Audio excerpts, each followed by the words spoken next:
As you all know guys, দুদিন পরে আমরা একটা ট্রিপে যাচ্ছি, তার জন্য অভি আর আমি মিলে প্যাকিং করছিলাম। আমি তো এমনিই আছি আর কি, শোয়ের জন্য মেন প্যাকিং অভি করছে, কারণ আমি ভালোভাবে প্যাকিং করতে পারি না, একদমই পারি না। আমি যদি প্যাকিং করি জায়গা পুরা ভর্তি হয়ে যায় আর কাপড় মাত্র 3-4টা যায়, কিন্তু ও প্যাকিং করলে খুব সুন্দরভাবে প্যাকিং করে, অনেকগুলো কাপড় যায়। গোদরেজটা দেখিয়ে আমি ওকে বলছিলাম যে সব কাপড়ই কি নিয়ে যাবে নাকি, পারলে পুরো গোদরেজে উঠিয়ে নিয়ে যাও। এটা বলার সাথে সাথে আমার দিকে তাকিয়েছিল।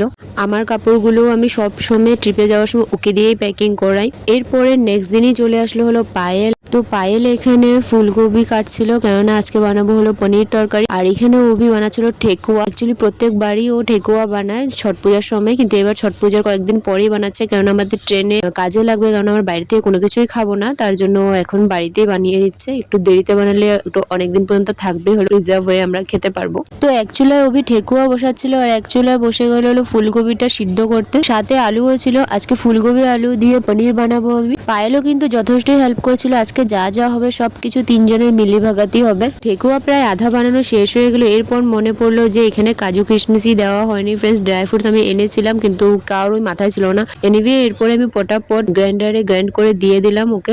কোনো একটা জিনিস বানানোর সময় যখন উল্টাপাল্টা হয়ে যায় না, মাথাটা কিন্তু সত্যি গরম হয়ে যায়, প্লাস মনটাও খারাপ হয়ে যায়। এরই মধ্যে দেখো পায়েলের বদমাশি শেষ হচ্ছে না। ও ঠেকুয়াটার মধ্যে কি আলপনা ডিজাইন করছে ওই জান। ফাইনালি ওর একটা কারুকার্য শেষ হলো আর ও আমাদেরকে দেখাচ্ছিল কেমন হয়েছে। আমি তো বললাম খুবই সুন্দর হয়েছে, এই ডিজাইনের জন্য তোকে পুরস্কার দেওয়া হবে। আমার সবজিটাও হয়ে আসছিল, সাথে আমাদের ঠেকুয়াও কমপ্লিট হয়ে গেছে। দেখো এখানে একটু একটু লাল লাল হয়েছে, প্লাস কিছুটা একটু পুড়েও গেছে। ওই যে বললাম না 3 মাথা একসাথে হয়েছে, কি রান্না হবে কি হবে এটা ভগবানই জানে একমাত্র। যাই হয় এখানে একটা হার্ট শেপে ঠেকুয়া বানানো হয়েছিল, এটা অভিকে আমি দিলাম, ওর সাথে একটু খুনসুটি করছিলাম, তো ওখানে লজ্জাও পেয়ে গেল একটু। এরপর আমরা চলে গেলাম হলো আমাদের আধা আধুরা প্যাকিং পুরা করতে।